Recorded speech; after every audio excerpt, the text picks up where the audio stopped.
Hello again. This is our second lecture on cultural relativism. So we begin again. These lectures will track the chapters in the book, right? So we begin with a little anecdote from ancient Greek history. So Herodotus, who's a famous Greek historian, recounts the story. We're talking. This is like right?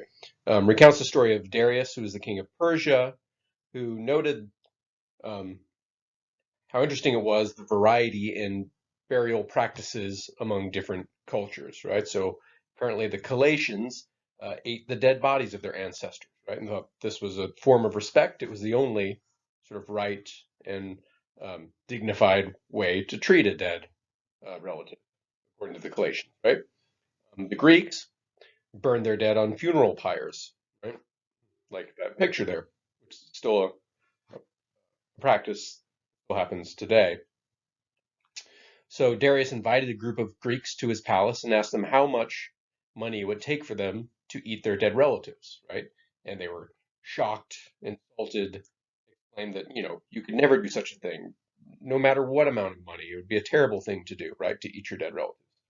Um, then he asked the Galatians, right? How much would I have to pay you to burn your dead relatives? And they said, that's disgusting, right? We would never burn our dead relatives, right? The only respectful thing to do is to eat them.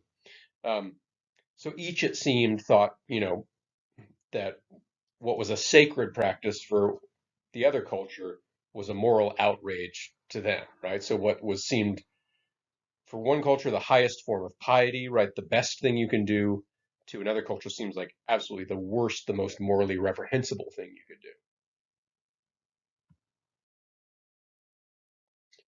Another example.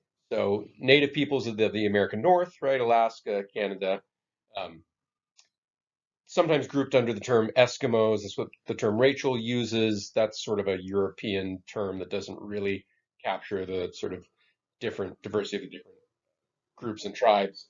Um, so I think I avoid using Eskimos when possible, but also native peoples of the American North, a little long and clunky. So uh, I think what terms I use, I forget.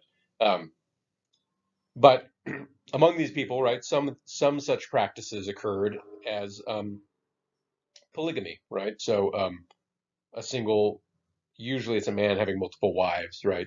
Typically not the other way around. But at any rate, more than two people involved in a marriage, right? Um, and in some of those cultures, at certain times, it was considered being hospitable. Was if someone is staying in your home, you would offer if they would like to have sex with one of your wives, or I don't know if they had multiple husbands, right? But at any rate, you get the idea. Um, Often there was sort of a social pecking order, sort of social hierarchy, and higher ranking males might be allowed to have sex with the partners of the lower ranking males. Um, but by the same token, if any female partner in one of these marriages objected to this, they could simply leave the partner.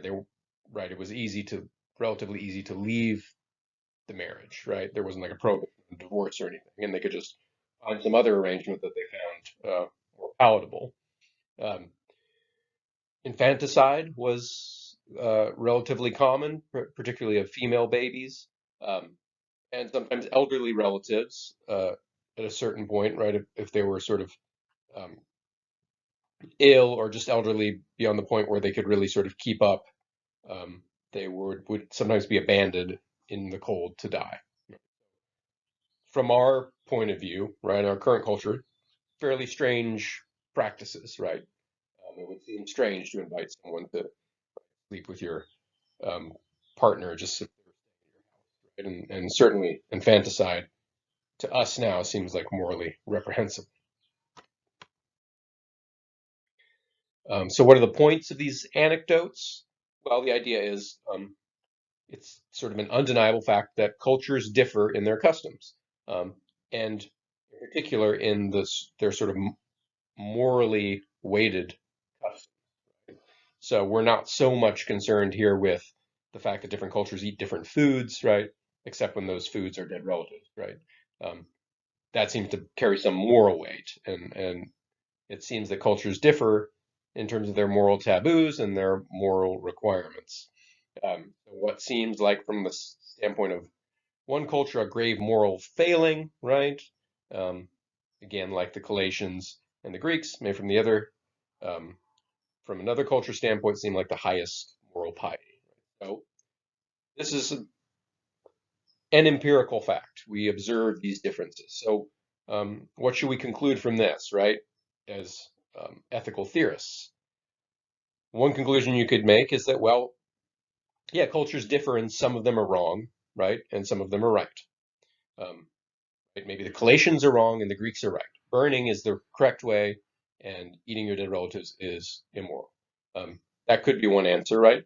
Um, but another answer people have given is that these differences uh, demonstrate or somehow suggest that there is really no fact of the matter as to who's right or wrong, and it's sort of relative to the culture. So for the Galatians, eating the dead is right, and burning the dead is wrong. For the Greeks, burning the dead is right, and eating the dead is wrong, right?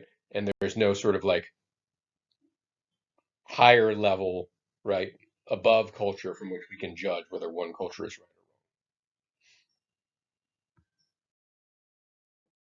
So that latter claim, right, that says, no, it's not that one of them has to be right, one of them has to be wrong. It's just, each culture's can have its own morality. That claim we call cultural relativism.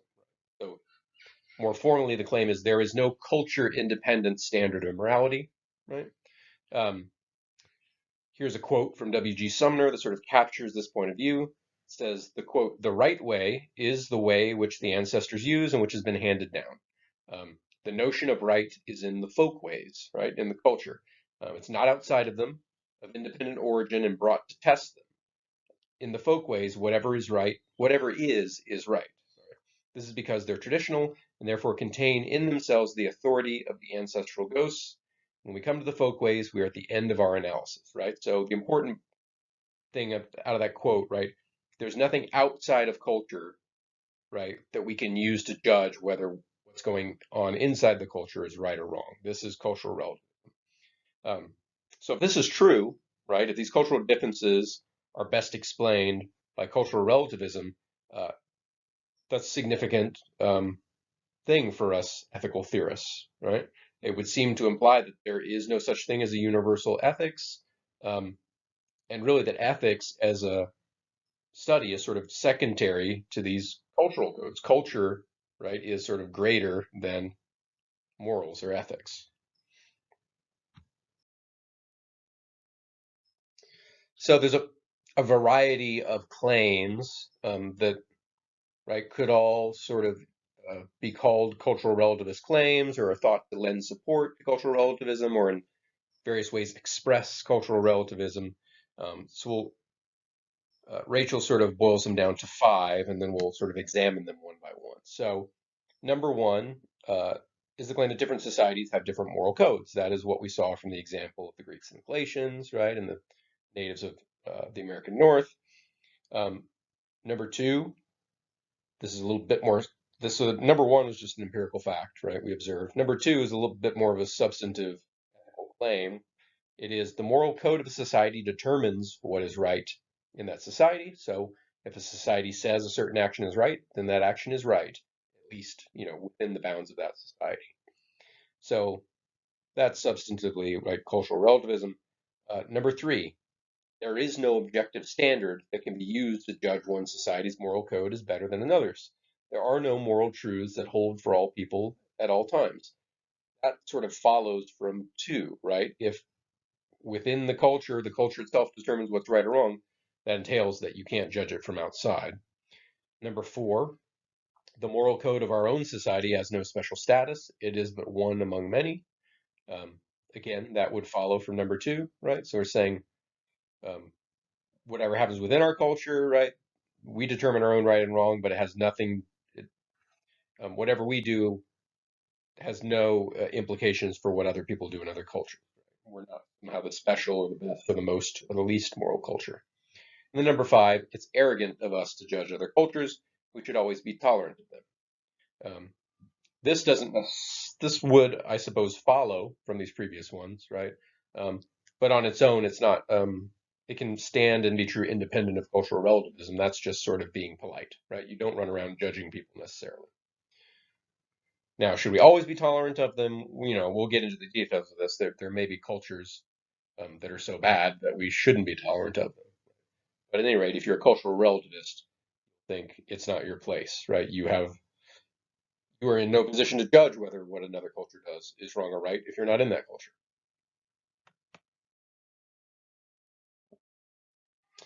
All right, so getting into these claims in a little more detail again, number one, obviously true, right? Cultures do differ. Anyone with any exposure to people in different cultures can, uh, this is sort of obvious to them, right? If you go to certain countries in Europe, people don't tip, right? Around here, it's tip. You tip your waiter, right? And people kind of think you're sort of a bad or cheap or kind of a crappy person if you don't tip your waiter, right? Um, Even little things like that, right? So anyone who's been to Europe may notice things like that. So cultures do differ. Uh, and then number five, right? The last one, as we noted, that sort of has expresses an admirable um, sentiment, which is like, let's try to be tolerant of other people, right? That's probably a good thing, or tolerant of other cultures. But the ones in the middle there are a little bit more controversial, right? So claim number two, which says that a culture's moral code determines what is right, um, there seem to be fairly obvious counterexamples to that claim. So Nazi culture, right?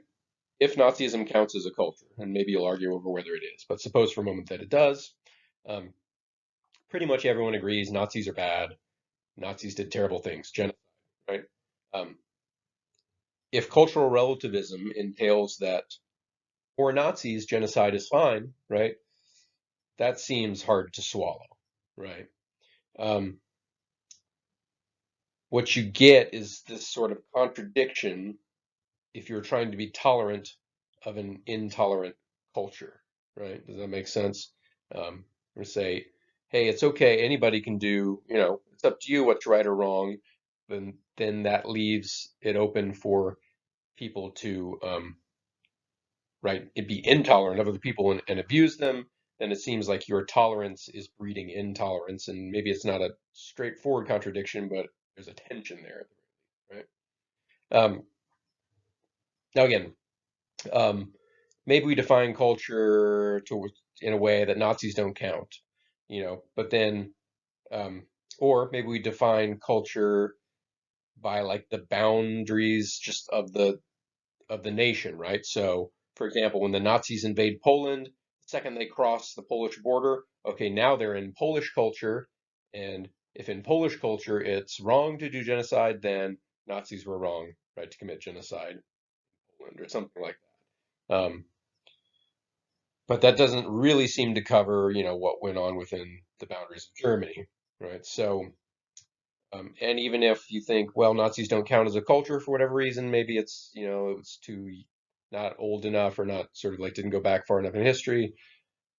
It's almost certain that you can probably find some culture, something that does count as a culture in the history of the world that was bad. Humans do a lot of really bad stuff, right? So you don't have to look too far to probably to find something that people would agree is a pretty bad culture. Um, so that seems to be a problem for claim two, right?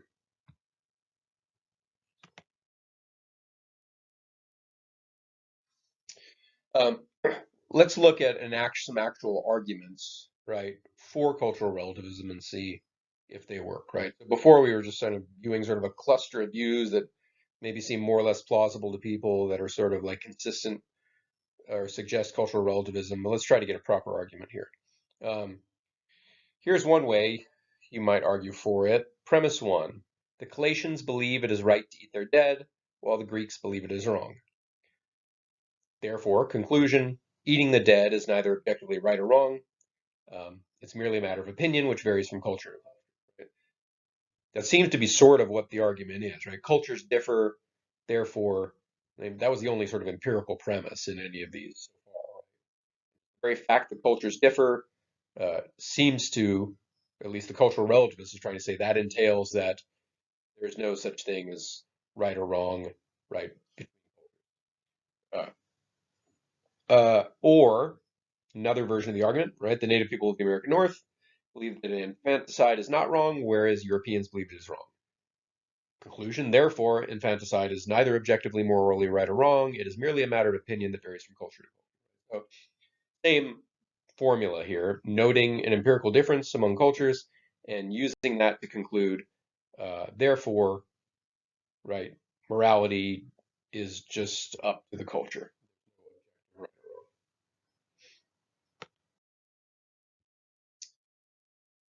Both of those arguments are obviously sort of instances of a more general sort of argument, which would go something like this. Premise one, different cultures have different moral codes, right? Therefore, conclusion, there is no objective truth in morality. Morality is a matter of opinion, which differs from culture.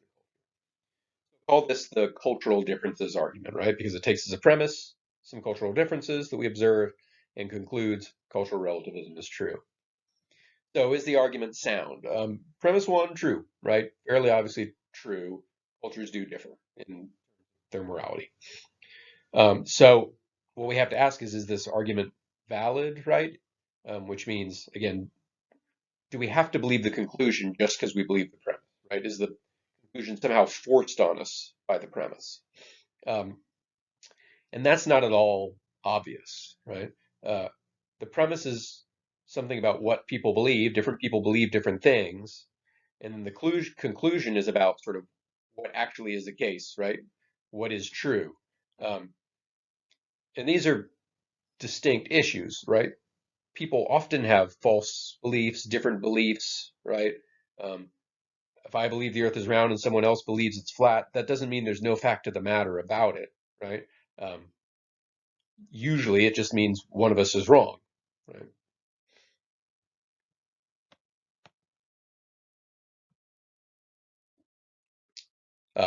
So yeah, this I already sort of said what I'm about to say, right? But consider the Greeks and the Galatians, right? So premise one noted this difference between the two on the morality of various practices of, let's say, of eating the dead, right? So typically, when people disagree, there's some fact, right, that can determine it. So again, if someone believes the Earth is flat, I believe the Earth is round. Um, that disagreement can be sorted out. There is truth there to be found, right? And one of us will be wrong and one of us will be right. Um, we shouldn't conclude that geography is a matter of opinion just because different people have different beliefs about geography, right? Um, so it seems clear that that first premise does not force the conclusion of cultural relativism onto us. Now, that doesn't mean that cultural relativism is necessarily false, right?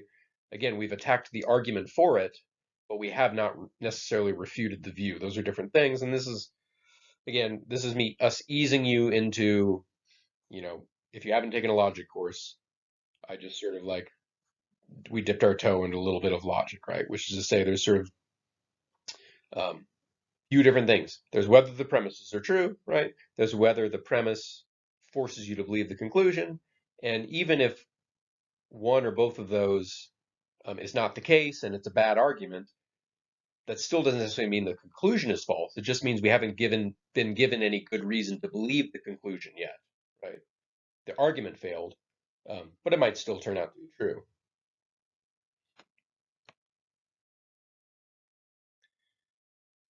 So one way we could look at potentially refuting cultural relativism itself, right, rather than just refuting an argument that's meant to support cultural relativism, is to look at the claim and see what the claim itself entails and if it entails anything that's obviously wrong, right? So if cultural relativism is true, then it shouldn't lead to obviously false statements, right?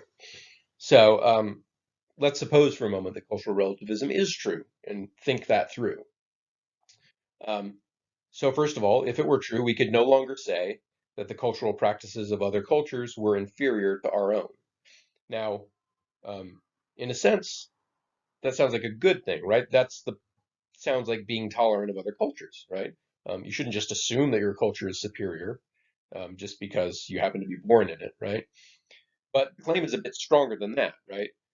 It also means that we can't critique a fascist society or culture at all, right? We can't say that genocide is bad if it happens in a culture that sanctions it, right?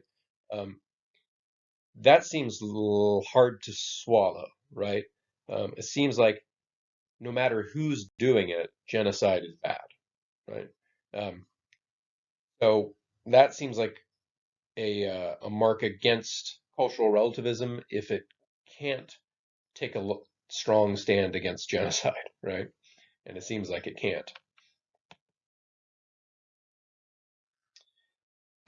Another problem, right? If cultural relativism were true, that would mean that also we can't even criticize our own society, right? Again, it's whatever the culture says is right is right. So even if I'm in the culture, right, and I think that something my culture is doing is wrong, no, it can't be wrong. It's just what the culture does, right?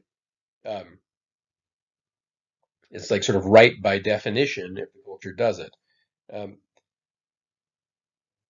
that now we're no longer sort of trying to be humble like it seemed when we were talking about other cultures. Now it's flipped into a sort of super arrogance about your own culture, right? That your own culture is somehow infallible, right? Morally perfect. Um, that seems pretty wild, right? I'm sure every single one of you could think of possibly some way our culture should be improved, right? This picture is a big hint about maybe something our culture does that's actually pretty bad. That you know, some people, vegetarians, vegans, have sort of gotten hip to like maybe how terribly we treat animals that are very, very intelligent, actually. Um, but generally, in our culture, you eat bacon for breakfast, right? So, that's just one example. There's probably, even if you are not interested in vegetarianism, you can probably think of your own example of something about your own culture that you're not crazy about is probably immoral and should be improved. Right? So, if cultural relativism were true, you couldn't do that. That seems hard to swallow.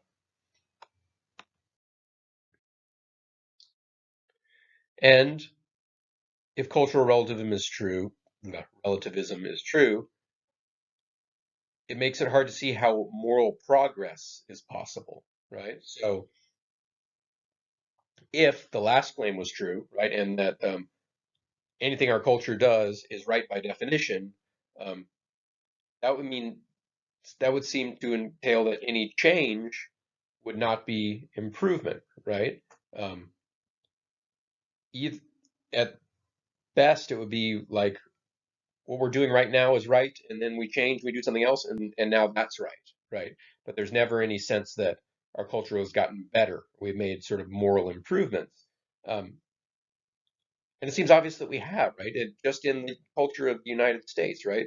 Um, Slavery was legal and tolerated and right supported by a lot of people. They thought it was the morally right thing to do. I don't know of anybody. Maybe there's a few people, but the vast majority of people in the United States now think that was a horrible, horrible thing, right? Slavery. It was a moral improvement, right? Um, but if we were cultural relativists, we would have to say, oh, back then slavery was fine, and now not doing slavery, that's fine too. Whatever we do is morally fine. So all three of those are pretty hard to swallow implications of cultural relativism. So if you think any of those three are false, then you would have to say that cultural relativism is false. It seems clear that all three of those things are entailed by cultural relativism. So, if you can't swallow the idea that the Nazis didn't do anything wrong and that slavery was fine, um, then you're going to have trouble swallowing cultural relativism.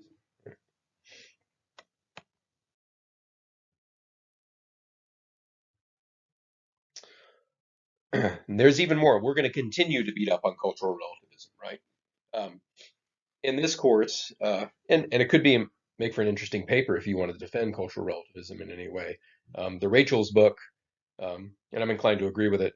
Uh, it it's pretty hard on cultural relativism, and what we would say is sort of like any sort of non-objective account of morality tends to get beaten up on in this chapter. And I have a tendency to agree with that, but again, like I would be fascinated to read a paper that did a very good defense of cultural relativism, right? That'd be very interesting. But for now, in this lecture, we're going to continue to beat up on cultural relativism. So we're going to go back to that cultural differences argument. And premise one, which so far we've been saying seems obviously true, sure, different cultures differ in their moral practices. Um, Now we're going to look at that a little more closely and say, well, maybe not. Maybe that's not so true, actually, right? So consider, right, Hindu culture, where it's forbidden. Some Hindu cultures, it's forbidden to eat cows, right? Even though food is scarce in some areas and people could potentially benefit from being able to eat cows, um, they just don't do it, right? This seems obviously very different from our culture, where we eat cows all the time, right? And if someone was sort of like starving or short of food but was refusing to eat a cow, we would sort of maybe even ridicule them, right? Um, so it seems like an obvious cultural difference, right? Fine to eat cows, it's forbidden to eat cows. Um, but what is the reason for that difference, right? Is it purely a moral difference or is it something else, right? Um, it might be something else, right? So why is it forbidden to eat cows? Well, it's because, um, right, if you believe in reincarnation, right, you believe that human souls can be reincarnated into animals, then it's always entirely possible that an animal could be the reincarnated soul of someone that you hold dear, right, or someone important, or someone that you would not want to eat, right? Um, so it's possible, right, that a cow is your right grandmother that passed on, something like that. If you believe that, if you had that metaphysical belief, right, um, then you yourself might be inclined not to eat cows either, right? So it's more about a moral. The moral claim is actually the same: don't eat your grandma, right? And the difference is just in the metaphysics. We don't tend to think that a cow could possibly, right, be housing the soul of your grandma, whereas for Hindus that is possible. So it's a difference in metaphysics, possibly not in morality.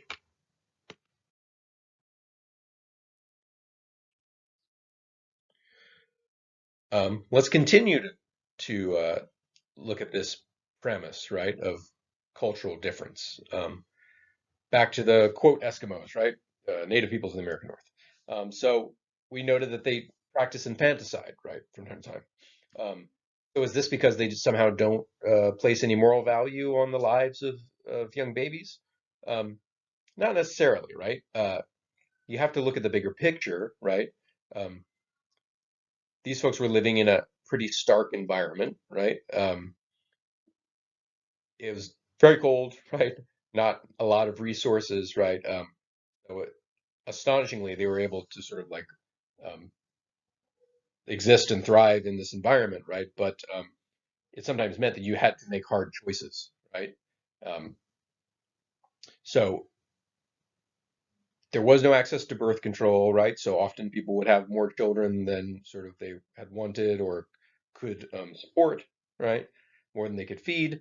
Um, and sometimes, right, it's the greater good, right, was to allow one child to perish so that the rest of the family could survive. Right? Sometimes, in really difficult circumstances, people make this choice, and um, right, to sacrifice one for the good of the whole. Um, it's not necessarily an easy choice for them, right? But sometimes you could understand, you could get yourself in a headspace how where that seen as the right choice, right? And it, as we noted, it was often female babies, right, that were killed in this way, were sacrificed. And it may have the reason may have been that in their culture, right, it was the men that were hunting for food, um, and were frequently killed, so there was a shortage of males out there. Um, so, I mean, it is likely the case that the Eskimos valued human life as much as we do, and even loved their babies as much as we do, but just simply faced choices, right, in the struggle for survival that we've never had to face, right? So it's hard to say that we wouldn't make the exact same moral decisions that they would given those circumstances.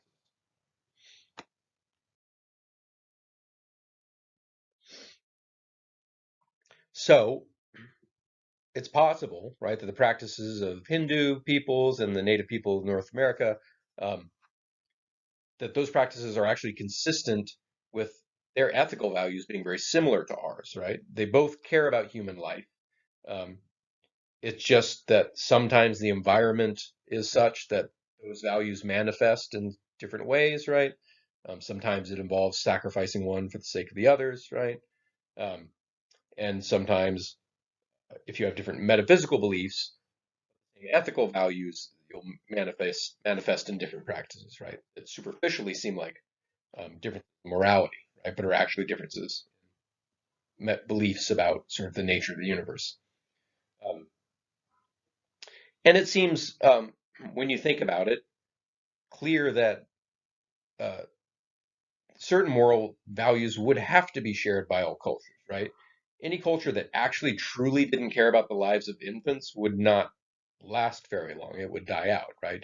You have to care for these babies that can't care for themselves on the whole, right? Or else your culture will not last very long past a generation or two. Um, we can think of other things like this. If cultures don't value honesty, then it's really hard to, develop trade practices, right? Or really to get anything that involves enough people that you would call it a culture, right? Because if you can't sort of trust each other and depend on each other, again, society will dissolve pretty quickly, right? Um, could we imagine a society that didn't prohibit murder, right? It just seems like one of the basic things you'd need to keep a group of any size, a number of people together, right? So, um, some ethical values might, in fact, form a necessary foundation for the very possibility of culture, right? So it follows that any culture that manages to exist will share those values.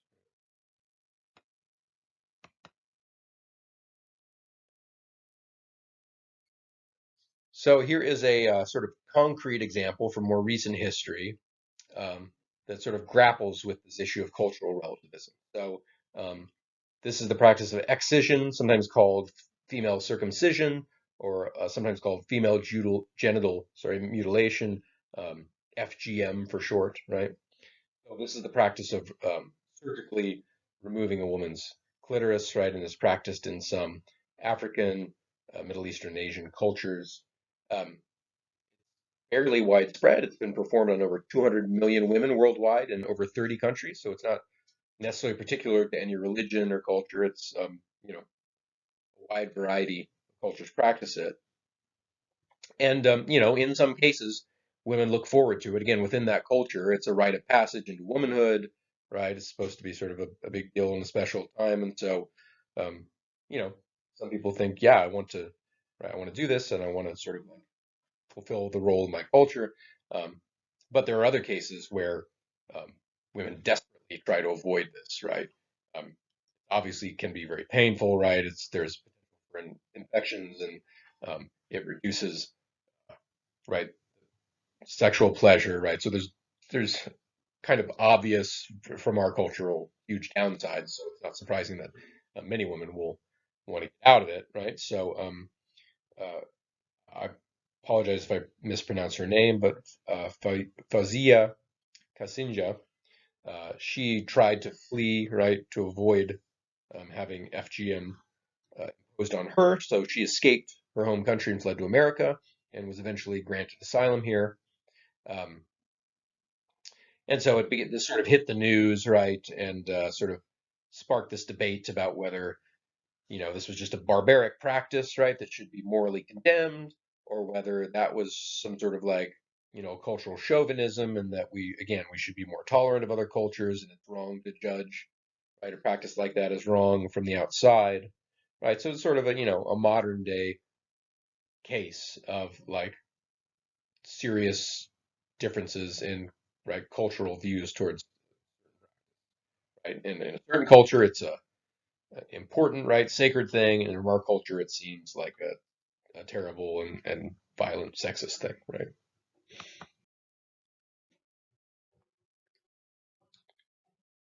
So again, many bad things about excision, right? Like painful, results in loss of sexual pleasure.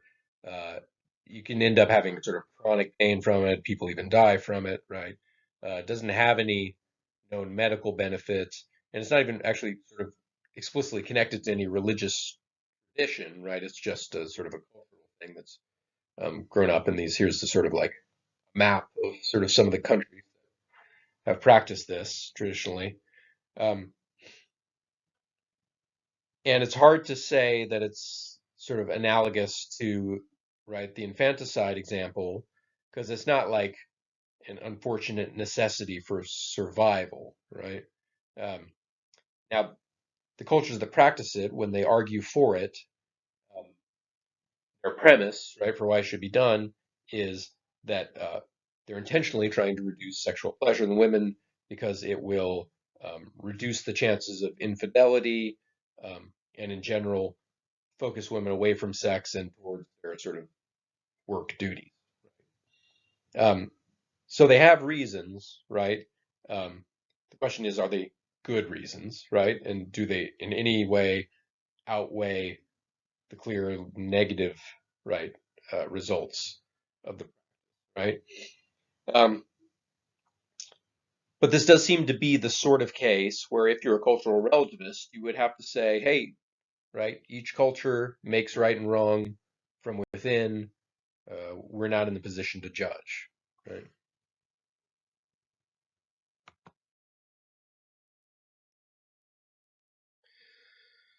So, why your instinct may be, this sounds terrible, of course it's wrong, right? Um, so can we sort of give the cultural relativist, again, can we interpret their argument charitably at all, right? Even if you're opposed, right, to another argument and you think their reasons are bad, you still want to give them the best version of their argument, so that even if you do eventually knock it down, all that more impressive, right, and all that more final, right? So, why might we be inclined to defer judgment on this issue of FGM?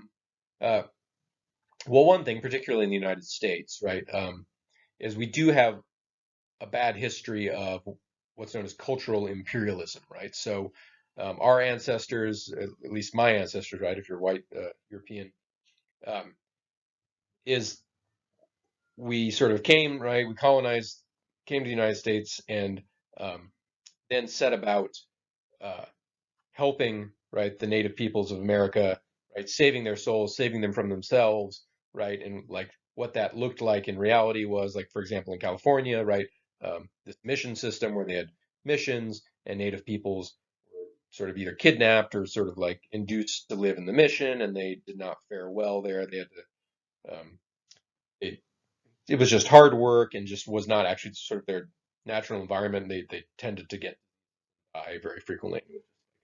Um, just bad. It was tantamount to genocide, right?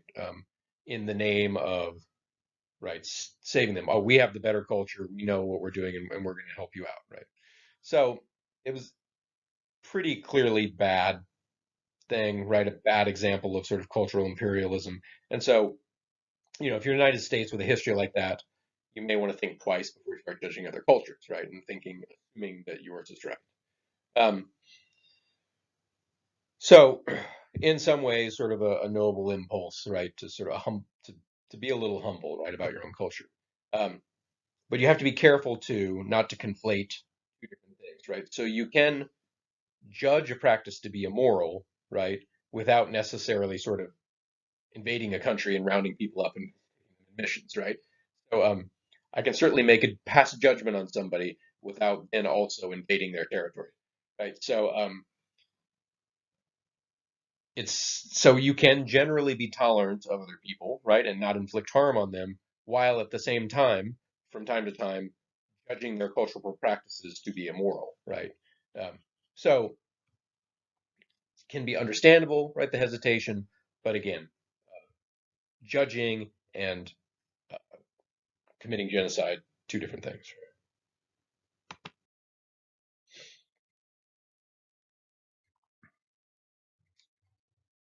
So back to these five claims, um, sort of summing up, right? What do we think about these five claims that were sort of related to supporting, establishing uh, claims of cultural relativism? Claim one: different societies have different moral codes. In some sense, seems true, right? Um, but we've also seen that there will be often similarities and often probably those similarities are actually necessary. Like any culture that exists for any period of time will probably have to have certain values, like honesty, right? Forbidding murder, things like that. And then we also have to watch out for cases where what on the surface looks like a difference in values is actually a difference in metaphysics or a difference, right, in the environment, um, right? And remember the examples of that with the prohibition on eating cows or infanticide. Right? So, number one, true, but not, there's a lot of caveats there, right? Number two, the moral code of a society determines what is right within that society. So this is a pretty strong cultural relativist claim, um, and it's not at all obviously true, right? As we've seen, okay, two cultures can disagree, but that doesn't entail at all that they're both right. It can absolutely be the case that one of them is wrong, right? Nazis were wrong about most things. That's controversial.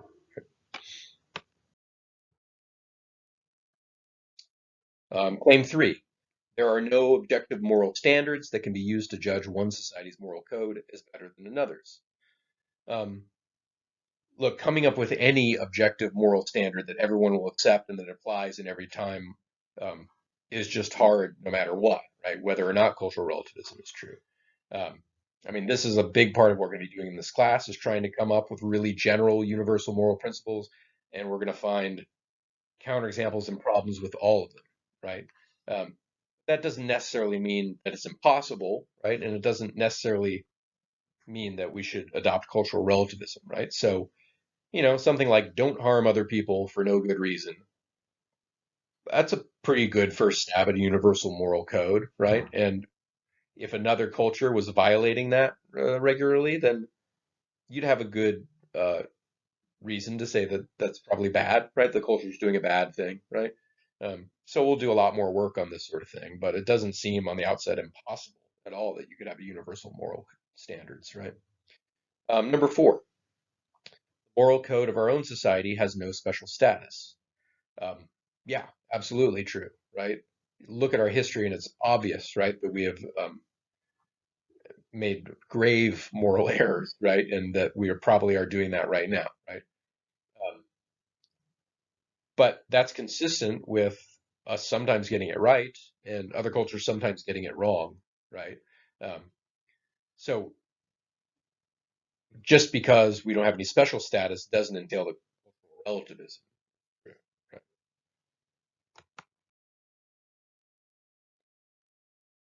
And then number five, it's arrogant for us to judge other cultures. We should always be tolerant of them. Again, often true, right? Good to be humble. Um, but sometimes things are just bad, and it's not exactly arrogant to recognize that something is bad and judge it as bad, right?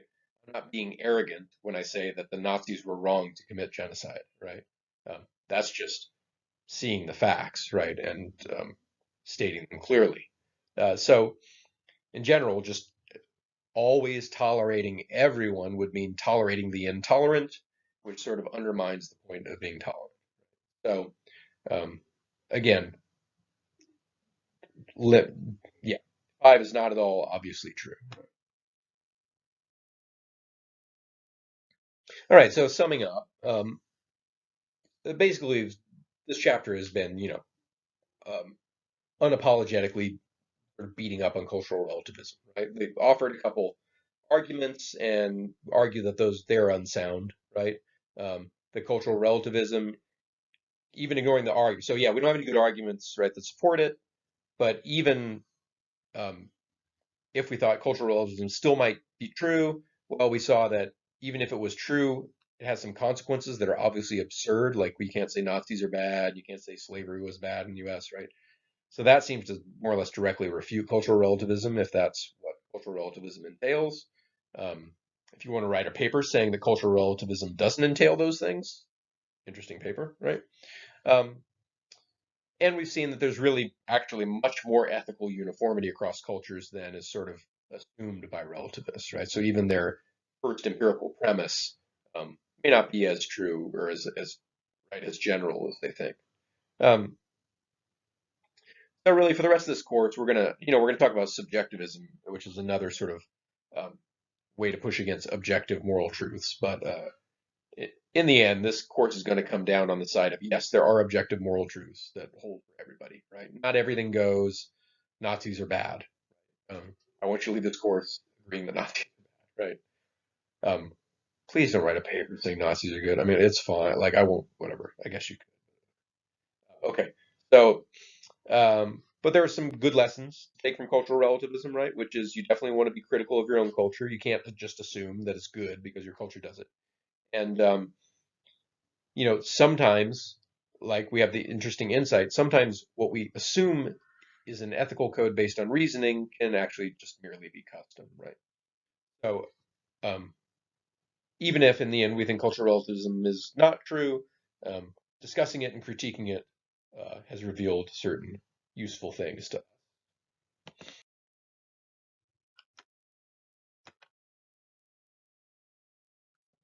So, I mean, take a moment, I think, to think about your own culture, right? And wonder if any of them are actually very arbitrary, right?